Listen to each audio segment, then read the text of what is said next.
Bienvenidos al módulo de abordaje del paciente con manifestaciones reumatológicas del Diplomado en Actualización en Pediatría. Mi nombre es Pilar Guarnizo, soy reumatóloga pediatra de la Fundación Cardioinfantil de Bogotá y la Clínica Riesgo de Fractura CAIRE.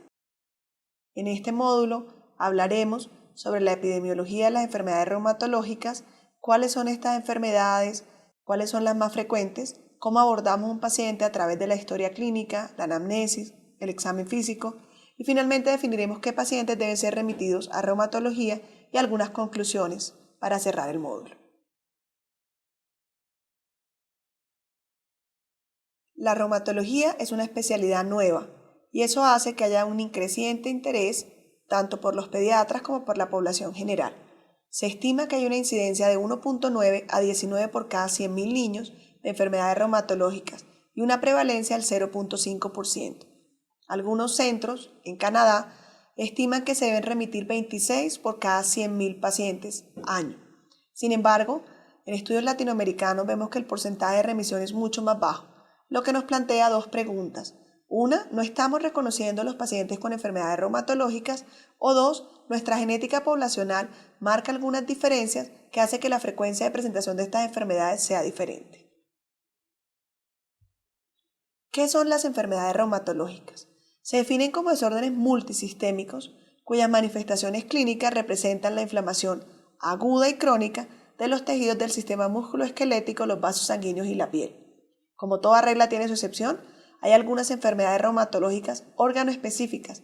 Es el caso, por ejemplo, de la uveitis o la vasculitis aislada del sistema nervioso central. Los niños no son adultos pequeños. Habitualmente el primer contacto que tenemos con reumatología lo hacemos con reumatología de adultos, pero hay grandes diferencias en la presentación de las enfermedades entre niños y adultos. Por ejemplo, la artritis reumatoide de los adultos en su gran mayoría tiene factor reumatoide positivo. En los niños, en las series que mayor porcentaje reporta, se reporta un 20%, es decir, el factor reumatoide para nosotros en reumatología pediátrica no es de utilidad en el diagnóstico, sin embargo es de utilidad solo en el pronóstico. ¿Qué otras diferencias hay entre niños y adultos? En los niños hay una inmadurez del esqueleto y un potencial para el crecimiento y el desarrollo. Es así como una monoartritis en un adulto realmente no tendrá un mayor impacto. Sin embargo, en un niño con una monoartritis tendrá una asimetría de rodillas, una alteración en la marcha y una discapacidad funcional, lo que hace que una monoartritis sí tenga una importancia en la morbimortalidad de ese paciente. La inmadurez gonadal y variable influencia hormonal. Y como sabemos bien, los niños a lo largo de la vida cambian y no es lo mismo un niño de 6 años que un niño de 8 años o un niño de 15 años. Tienen 3 momentos hormonales diferentes y exponen al organismo a retos diferentes y esa influencia hormonal se ve muy marcada en la adolescencia cuando vemos cómo el debut de las enfermedades reumatológicas predomina en las mujeres.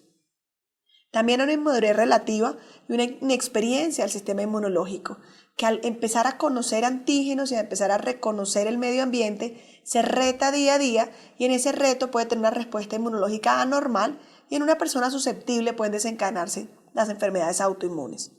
Hay una limitada exposición antigénica que con el paso de la vida irá creciendo y cada vez que nos exponemos a un antígeno nuevo tendremos un reto diferente.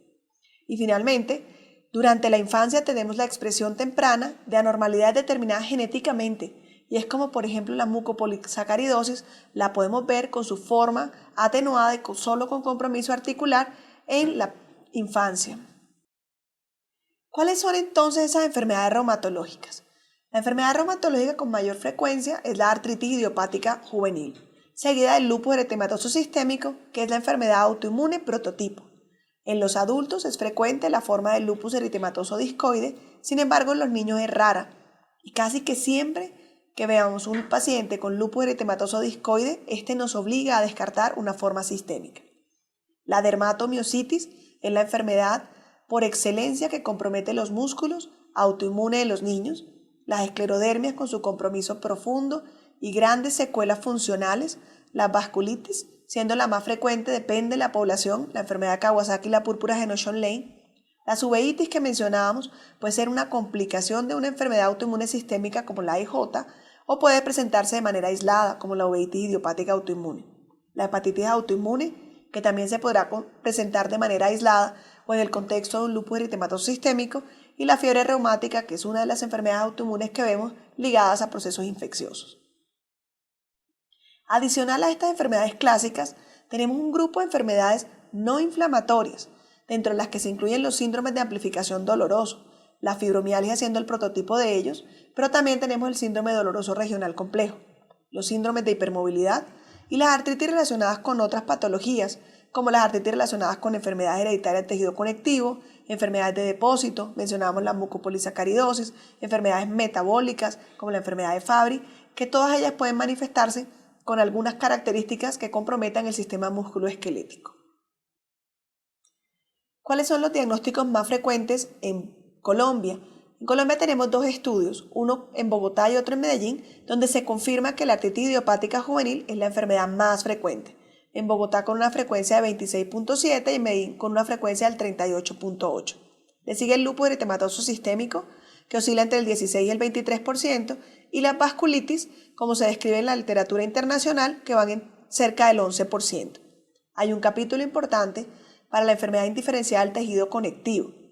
Sigue la fibromialgia, que realmente es una enfermedad que ha aumentado su frecuencia de presentación en la medida en que los niños son expuestos a una serie de factores ambientales, de estrés laboral, escolar, académico, de cargas administrativas que tienen en sus hogares y de una carga emocional importante y una baja tolerancia a la frustración, lo que hace que cada día veamos más niños con síndromes de amplificación del dolor. La morfea y la dermatomiositis tiene una baja frecuencia. ¿Cómo abordamos estos pacientes? ¿Cómo hacemos para en una consulta del día a día lograr llegar a un diagnóstico de enfermedades que realmente son poco frecuentes? Contamos con la historia clínica, el examen físico y el apoyo diagnóstico. La mayoría de las personas piensan que los reumatólogos hacemos diagnósticos con exámenes de laboratorio. Realmente es un mito.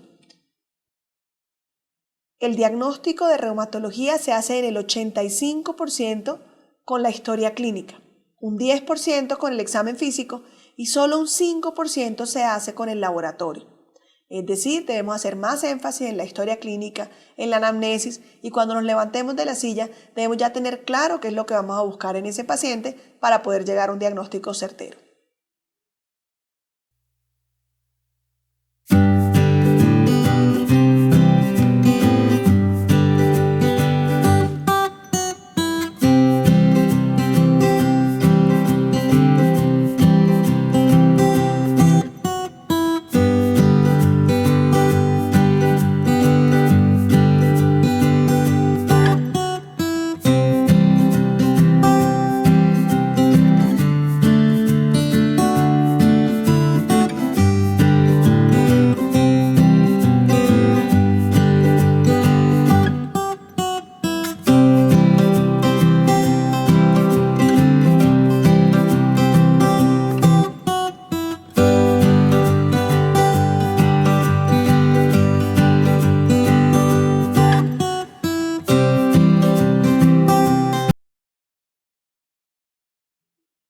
Entonces empecemos en la historia clínica y la primera parte es el motivo de consulta. ¿Por qué consultan los pacientes a reumatología pediátrica? Tenemos 5 motivos de consulta. El primero, el compromiso osteoarticular, y es el que más fácilmente se reconoce, que puede ser impotencia funcional, inflamación articular o dolor articular. El segundo es el compromiso muscular, que haya dolor o haya debilidad muscular. El tercero, que haya un compromiso de piel o mucosas. El cuarto, que haya un síntoma general junto con algún laboratorio alterado. Lo vemos frecuentemente. Un paciente que va a una amigdalectomía, se le toman unas pruebas de coagulación, un PT, un PTT, se encuentra un PTT prolongado y se le pide un anticoagulante lúpico que resulta positivo. Y ese paciente es remitido a reumatología para explorar e indagar cuáles son las causas de ese hallazgo anormal. Pacientes con dolor osteomuscular a los que se les solicitan unos ANAS y son remitidos a la consulta de reumatología para que nosotros tratemos de interpretar la presencia de ese examen. En este momento es importante decir que los exámenes deben solicitarse pensando en un diagnóstico y que nos lleven a buscar una solución. Cuando pedimos exámenes como los ANAS en un paciente con dolor musculoesquelético, vamos a encontrar que su frecuencia de positividad puede oscilar hasta el 50% y eso no nos va a aclarar el diagnóstico. Lo que va a crear es un factor de confusión en ese paciente y realmente los ANAS pueden no explicar el dolor osteomuscular en ese paciente. Finalmente, el síndrome febril prolongado que hace parte de un nuevo y fascinante capítulo en la reumatología, donde vemos la artritis idiopática juvenil sistémica, que era la enfermedad clásica, pero ahora tenemos los síndromes febriles prolongados o los síndromes de fiebres periódicas, que tienen un componente genético y que están en el capítulo de enfermedades autoinflamatorias y serán objeto de otra revisión.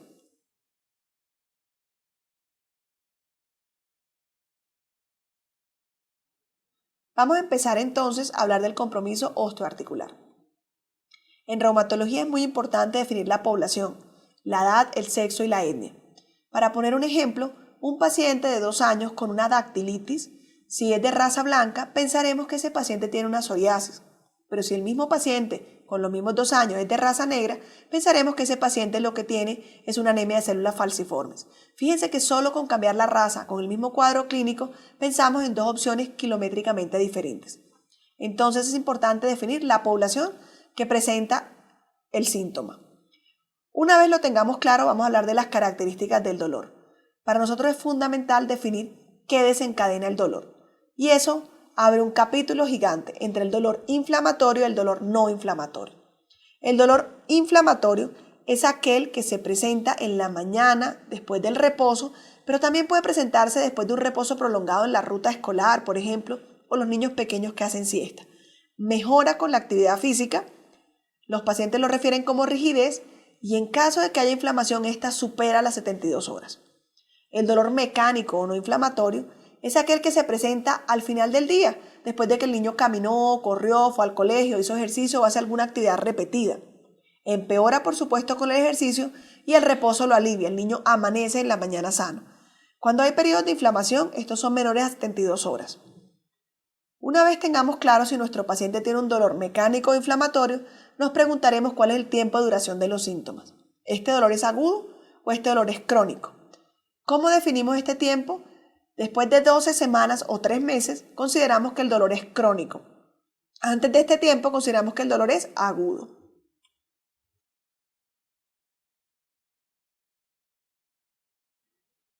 Pasando a otro motivo de consulta, hablaremos ahora del dolor muscular y el compromiso muscular, que es el segundo motivo de consulta más frecuente en la consulta de reumatología pediátrica. Debemos definir si el dolor muscular es localizado o generalizado. Localizado, por ejemplo, como en la miositis postviral, que se localiza específicamente a nivel de los gemelos. Generalizado, como en los pacientes con síndrome de amplificación dolorosa o fibromialgia, a lo que los pacientes textualmente refieren que les duele todo. Miraremos si hay signos locales de inflamación, para buscar, por ejemplo, miositis postinfecciosa, en que hay claramente un área suprayacente eritematosa y un sitio específico de dolor. Una vez tengamos claro el concepto de dolor, nos preguntaremos si este paciente tiene debilidad muscular. Es importante aclarar que debilidad muscular es la inhabilidad que tiene un paciente para hacer ciertas actividades. No hace referencia a astenia y a dinamia. Y hay que aclarárselo a los pacientes porque la mayoría de los pacientes nos refieren debilidad como astenia y adinamia. Teniendo claro si definitivamente hay una incapacidad para hacer una actividad y cómo lo determinamos, pues haciendo preguntas concretas de la vida diaria. ¿Usted es capaz de peinarse? ¿Es capaz de alcanzar objetos que estén por encima de su cabeza? ¿Es capaz de subir un escalón? ¿Es capaz de subirse a la cama? El niño se cae frecuentemente. Cuando el niño toma la ruta, requiere asirse del mango del bus para poderse incorporar a la ruta, o el niño tiene alguna dificultad que los padres hayan notado de alguna habilidad adquirida que antes tenían. Por ejemplo, antes montaba bicicleta y ahora no es capaz de hacerlo. Si tenemos claro que hay una debilidad, nos preguntaremos si esta debilidad es proximal, distal o proximal y distal. En reumatología, específicamente, habíamos hablado de que la dermatomiositis tiene un compromiso proximal y, como vemos en la figura, compromete los músculos cervicales, cintura escapular y cintura pélvica. También debemos preguntarnos si ese paciente, además de la debilidad, tiene un compromiso de piel asociado. Y en la foto podemos ver cómo este paciente tiene un eritema en heliotropo. Es poco probable que un padre que esté angustiado porque su hijo no camina le refiera que su niño se quema fácil con el sol o tenga alguna alteración cutánea, pues esto pasará a ser menor para los padres, pero para nosotros es de suma importancia para definir si ese paciente tiene una dermatomiositis o si ese paciente tiene una polimiositis.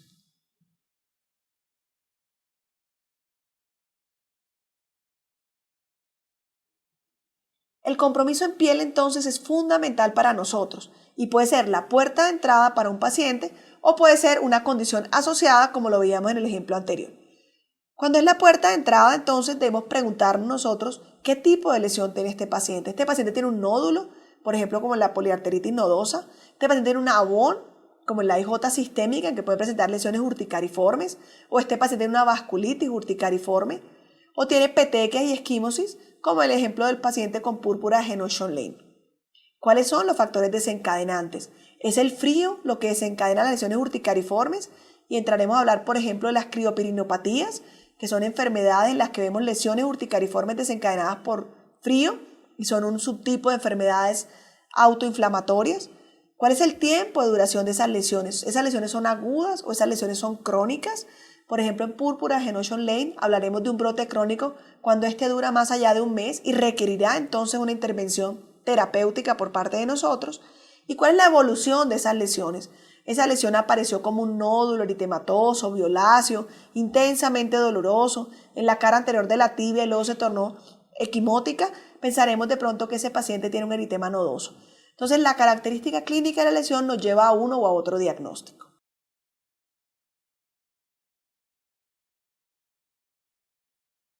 Teniendo esto claro, el motivo de consulta, pasaremos a la revisión por sistemas. La revisión por sistemas, valga la redundancia en reumatología, debe ser sistemática. ¿Por qué? Porque los pacientes pueden no asociar que haya una manifestación con otra. Por ejemplo, el paciente con artritis idiopática juvenil no tendrá claro que su niño puede tener un compromiso ocular y puede no referirlo durante la evaluación del paciente. Entonces, nosotros debemos hacer una búsqueda específica de los otros compromisos. Debemos empezar habitualmente por la cabeza, preguntar sobre caída del cabello, y al preguntar sobre caída del cabello debemos ser claros en la manera de preguntarlo. ¿Se le cae el cabello, que quede cabello en la almohada? Pues porque a la mayoría de la población dentro del recambio habitual se le cae el cabello en la ducha o al peinarse. ¿Tiene lesiones en la piel, en la cara? ¿Han notado alguna coloración o alteración en los ojitos para buscar el eritema en heliotropo? ¿Han notado alguna coloración anormal en la área de las mejillas? ¿Han notado zonas deprimidas en la cara? ¿Han notado alguna alteración en los ojos? ¿Se ponen los ojos rojos? ¿O el paciente tiene alguna alteración visual? ¿Se quema su niño fácil con el sol? ¿Han notado úlceras nasales, úlceras orales? ¿Tiene aftas recurrentes? Luego pasaremos a la parte del cuello. ¿Han notado masas, adenopatías? La parte cardiopulmonar, hay dificultad respiratoria, hay síntomas respiratorios, hay tos frecuente, hay disnea. A nivel abdominal evaluaremos sobre dolor abdominal recurrente, que es una condición que puede acompañar muchas de las enfermedades reumatológicas. En el sistema genitourinario evaluaremos toda la parte renal, si hay hematuria, proteinuria, si hay disuria en nuestros pacientes. Luego entraremos a la parte osteoarticular, si hay otras manifestaciones asociadas. No solamente debemos indagar la articulación de compromiso por la que el paciente consulta, sino preguntar por las otras articulaciones y finalmente preguntaremos por la piel y las mucosas. Los pacientes, por ejemplo, con artritis idiopática juvenil pueden tener manifestaciones gastrointestinales como una enfermedad inflamatoria intestinal asociada. Si nosotros no indagamos sobre esto, el paciente puede no contarnos sobre su hábito intestinal. Pasaremos ahora al capítulo de antecedentes, y en los antecedentes inicialmente hablamos de los antecedentes personales. Es frecuente que las enfermedades reumatológicas o enfermedades autoinmunes vengan en combo, y los pacientes con AIJ pueden tener una tiroiditis autoinmune. Los pacientes con tiroiditis autoinmune pueden tener un vitiligo. Los pacientes con lupus pueden tener un hipotiroidismo, pueden tener una fibromialgia, y eso hace que debamos estar alertas cuando encontramos una a buscar las otras. Debemos preguntar por infecciones recientes, porque son un importante disparador en las enfermedades reumatológicas. Si el paciente ha recibido o recibe algún medicamento, ya sea este un disparador de la enfermedad actual o sencillamente puede estar contraindicado, como en los pacientes con lupus asociado a fármacos. ¿Cuándo fueron las últimas vacunaciones? No es tan frecuente en niños como en adultos que la artritis, por ejemplo, sea reactiva a una de las vacunas habituales como varicela, sarampión o rubiola, pero puede presentarse. Y los viajes o el lugar de procedencia. Recordemos la epidemia que tuvimos de Zika o chikungunya, en las que había un compromiso osteoarticular importante y algunos de esos pacientes cursan con artritis crónica como una secuela de la enfermedad.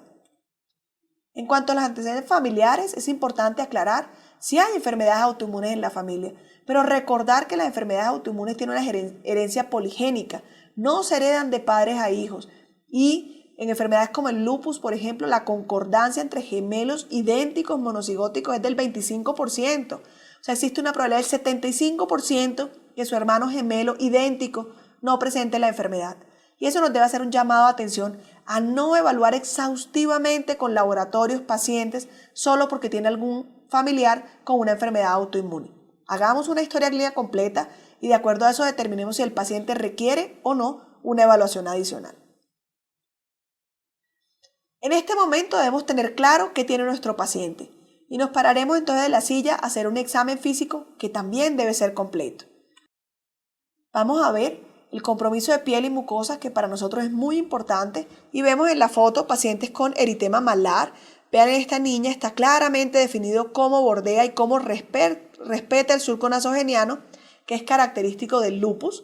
En la siguiente foto veremos un eritema malar no tan claro y veamos también cómo hay una úlcera en el paladar duro claramente determinada. Fíjense que no es una úlcera profunda, estamos viendo solo un eritema en el paladar, así que debemos ser exhaustivos en la búsqueda. En este paciente vemos un eritema malar, pero fíjense cómo no está claramente definido y cómo no respeta el surco nasogeniano. Es un chico con una dermatomiositis, pero también podemos ver el signo de Gottron y es ese eritema en los codos que no es clásico, pero lo encontramos con cierta frecuencia en los pacientes con dermatomiositis. El eritema en heliotropo que veíamos anteriormente, que también lo vemos en los pacientes con dermatomiositis. Exploraremos también las manitos y encontramos en el lecho ungueal alteraciones en los pacientes con esclerodermia, en los pacientes con dermatomiositis. Y aquí podemos ver unas microhemorragias a simple vista en un paciente con una dermatomiositis. Podemos ver unas lesiones secuelares del signo de Gottron y unas pápulas de Gottron activas, que son estas pápulas sobre las articulaciones metacarpofalángicas e interfalángicas proximales que se ven claramente en la foto. La esclerodermia con una gran manifestación en piel, con compromiso en piel y tejido celular subcutáneo, y vemos cómo causa una atrofia importante, una limitación funcional en los pacientes. Es importante reconocerla a tiempo, ya que estos cambios son irreversibles y generan secuelas para toda la vida en estos pacientes. Y en este chico, el compromiso de Coupe de Sabre, vemos cómo hay una depresión en la hemicara y una lesión lineal que compromete y una pequeña asimetría facial. El exantema de la artritis idiopática juvenil sistémica, que compromete característicamente el tronco y respeta la cara y oscila con la curva de temperatura. Otras lesiones en piel como la vasculitis, vemos un caso claro de púrpura de Notion Lane con sus lesiones purpúricas, con su distribución en pantalón, pero también hay lesiones vasculíticas no tan claras. En la fotografía de al lado podemos ver cómo se presentan estas lesiones en los pulpejos. Si no volteamos el pie y revisamos pulpejos, no veríamos lesiones pequeñas como las que vemos en este paciente, que tiene algunas úlceras y algunas lesiones recientes en los pulpejos de los dedos del pie. Las calcinosis o lesiones descritas por algunos autores como palomitas de maíz, nódulos palpables en la piel que son depósitos de calcio, y en la radiografía podemos verlos en esta radiografía de manera extensa y lineal, y que pueden ser localizados, lineales o calcinosis universal. Cuando estas calcinosis rompen la piel y podemos ver un material blanquecino que simula la pasta de diente cuando se queda abierta y que en algunas ocasiones puede ser mal interpretado como secreción purulenta o infección. Dentro de los otros órganos que debemos evaluar, el ojo para nosotros es absolutamente importante, y los pacientes que tienen uveitis podemos verlos bajo la microscopía, el signo de Tinel, pero también podemos ver asimetrías pupilares o la queratopatía en banda, que realmente es lo que no quisiéramos ver y una complicación de los pacientes con uveitis. A nivel cardiopulmonar, todos los pacientes deben ser auscultados y debemos buscar en los pacientes carditis o valvulitis, como vemos en los pacientes con fiebre reumática, pero también podemos ver pacientes con hemorragia pulmonar, como en esta fotografía en un paciente con una poliangitis microscópica. Y a nivel articular, que seremos un poco más extensos, contamos con una herramienta sistemática validada en niños, que es el PIGALS.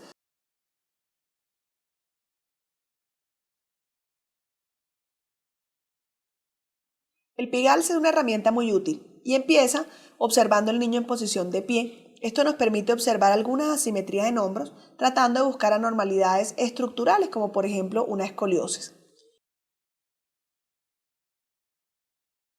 Pasamos luego al evaluar la marcha con todas sus fases de apoyo y despegue, y los niños con artritis idiopática juvenil, por ejemplo, al tener inflamada la metatarsofalangica, tienen compromiso de la fase de apoyo. Debemos evaluar también las manos y es importante en los pacientes al hacer extensión sosteniendo las manitos enfrente del paciente, podemos observar deformidades reversibles de los dedos de la mano que ceden cuando le pedimos al paciente que ponga su mano sobre una superficie rígida.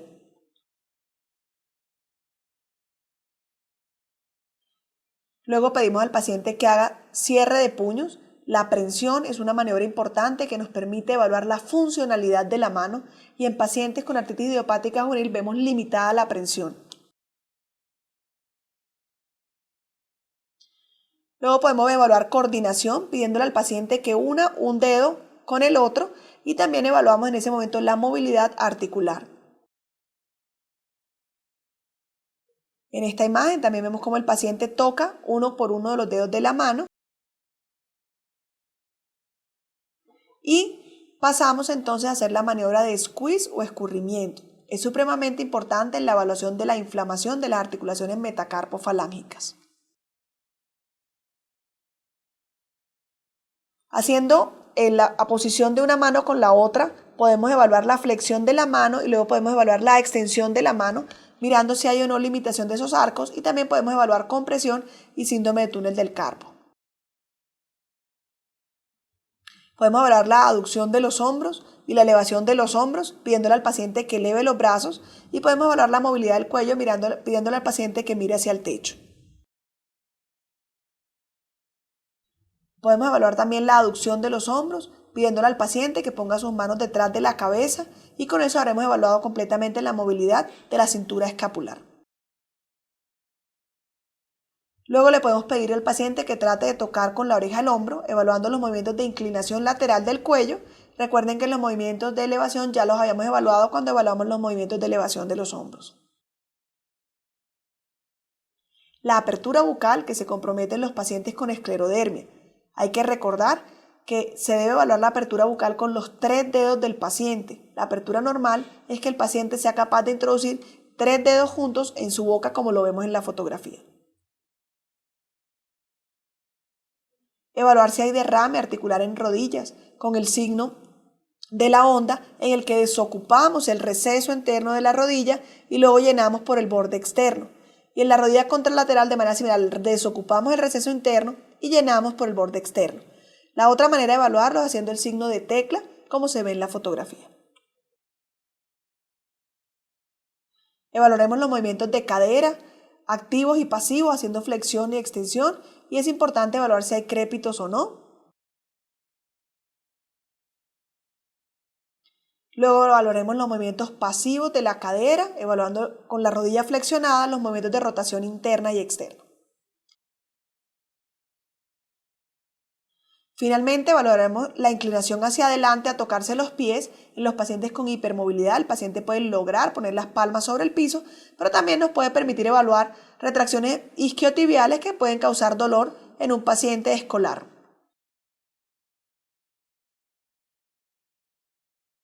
Una vez terminemos el PIGALS, habremos identificado si hay artritis y estos son algunos ejemplos de inflamación articular. Vemos cómo se pierde la simetría de la rodilla.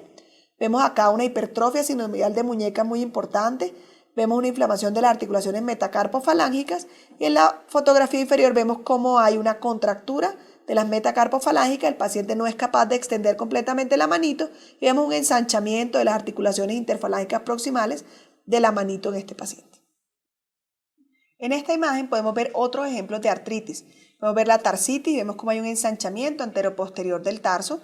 También podemos ver un ensanchamiento del tendón de Aquiles en los pacientes con artritis y entesitis. Y en la imagen podemos ver una fusión completa de los huesos del tarso que se presenta en pacientes con artritis relacionada con entesitis. La dactilitis, una característica clásica de los pacientes con artritis psoriásica. Vemos cómo está todo el dedo ensanchado o dedo en salchicha. Dentro de la evaluación del sistema musculoesquelético también está la evaluación de la fuerza muscular.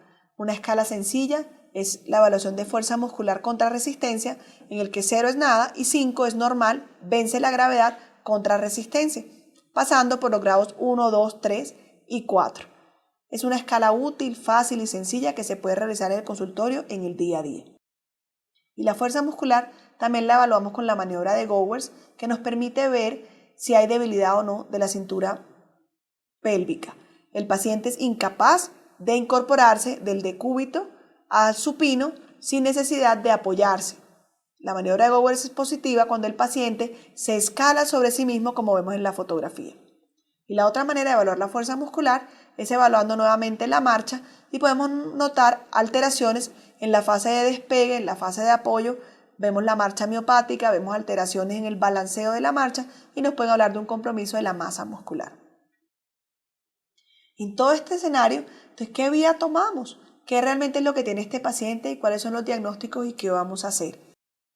Para aclarar el panorama, entonces lo que debemos hacer siempre es integrar todo aquello que evaluamos en la anamnesis, aquello que encontramos en el examen físico y realmente mirar cuáles son nuestras posibilidades diagnósticas, cuáles son los diagnósticos diferenciales antes de considerar pedir exámenes de laboratorio.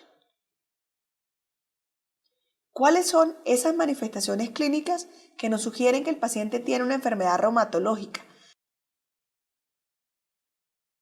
Algunos síntomas y signos inespecíficos, como la fiebre prolongada, los síndromes constitucionales y las poliadenopatías. Cardiorrespiratorio, los pacientes con dolor torácico y hemoptisis. Son pocas las causas de hemorragia pulmonar en pediatría. Las enfermedades reumatológicas, de hecho, son las causas más importantes de hemorragia pulmonar y debemos considerarlas. La hipertensión pulmonar esencial, sin una causa clara que la explique. Los infiltrados intersticiales y los síndromes broncoconstrictivos recurrentes con infiltrados intersticiales en las imágenes. Pericarditis, miocarditis y bloqueos sin etiología clara y sin una alteración estructural que pudiera sugerirla. A nivel renal, la microhematuria, el debut de un adolescente con una falla renal o con una glomerulonefritis rápidamente progresiva o la hipertensión arterial sin etiología clara puede ser una manifestación de vasculitis. Signos neurológicos, el compromiso del sistema nervioso periférico, trastornos sensitivos motores, neuropatías periféricas, no son frecuentes en pediatría y nos deben hacer pensar, por ejemplo, en una vasculitis. Compromiso del sistema nervioso central aislado, accidentes cerebrovasculares como debut en un paciente sano, convulsiones o cambio en el comportamiento, para pensar, por ejemplo, en un paciente en una encefalitis autoinmune. Alteraciones musculares, ya mencionábamos la pérdida de la fuerza, específicamente en los pacientes con dermatomiositis o polimiositis. Lesiones cutáneas, la presencia de vasculitis en piel y mucosas, la psoriasis, los síndromes hemorragíparos, fenómeno de Raynaud, isquemias digitales, el ocular, la piescleritis, uveitis y el ojo seco, el gastrointestinal, la hepatitis crónica, sangrados gastrointestinales y el dolor abdominal recurrente, que es un motivo frecuente de consulta en pediatría.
¿A quién remitimos a reumatología? Todos aquellos niños con sospecha de inflamación articular, niños con sospecha de enfermedades multisistémicas, como veíamos en las dos diapositivas anteriores, niños con síntomas musculoesqueléticos no explicados, niños con trastornos autoinmunes y musculoesqueléticos asociados a otras enfermedades primarias y pacientes con riesgo de osteoporosis. Existe un esquema y una tablita que nos hace una serie de preguntas y en esas 12 preguntas podemos evaluar algunas condiciones del sistema musculoesquelético. El paciente que conteste 5 respuestas afirmativas debe ser remitido a pediatría y a reumatología pediátrica. En ellas, ¿qué preguntamos? Si ha tenido una inflamación mayor a 7 días, si ha experimentado dolor en las articulaciones durante la última semana, si tiene hinchazón crónica de las articulaciones y ese compromiso va más allá de 30 días, si ha presentado dolor articular más allá de 30 días, si tiene limitación para cerrar las manitos o para mover alguna articulación, si cojea o ha notado alteraciones en la marcha, si ha presentado ausentismo escolar por causa de un compromiso articular, si además de eso se levanta en la mañana con limitación funcional o con queja articular, si tiene que cancelar alguna actividad deportiva o recreativa, si tiene alguna deformidad que usted haya observado y si tiene fiebre por más de 30 días sin una causa aparente. Si el niño tiene más de 5 respuestas afirmativas, ese paciente debe ser remitido a reumatología pediátrica.